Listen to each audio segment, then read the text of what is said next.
back in 1965, the country started to look at kindergartners growing up in poverty. And the saddest statistic was if a child flunked kindergarten, they would flunk high school. It really brings me to Jazmin, who joined our program with her son Wolfie. I discovered Foothill Family through an online Google search. I was looking for a Mommy and Me program. When I first met Jazmin, she was living with her parents. They wanted to get their own place. Mom wanted to get a job. They had socials 2 to 3 times a week with other parents and with children the same age as my son. And then I think 3 months into the program, COVID happened.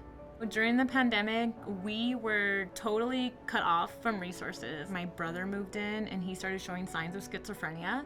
We almost ended up homeless, my son and I. I was calling shelters, trying to look for shelters that weren't full. Well, I had just finished my credential, and so I was about to apply for jobs. Schools were totally shut down, and where I found myself living at the time, I was like, oh, I have to move because now we're in quarantine with unsafe people in an unsafe area. I need to move like now. So we were just trying to survive, and when we needed to escape, I would just take my son to the school down the street and jump the fence and have him play in the playground there. And we did that every single day, just so I can try to give my son some type of normalcy.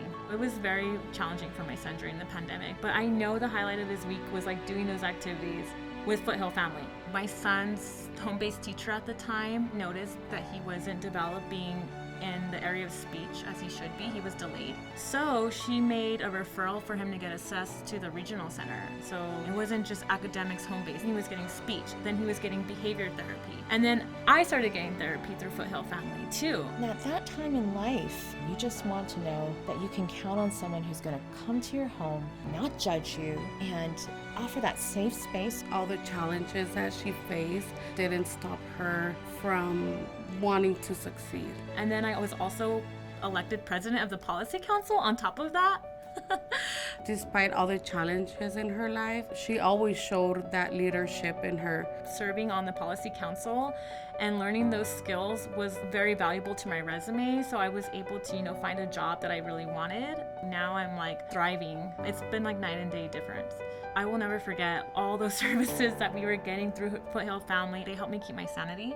They helped me to stay graceful, for the sake of my son. I had no idea that just joining a Mommy and Me class was gonna open up to something much greater in our life and really serve a much greater purpose.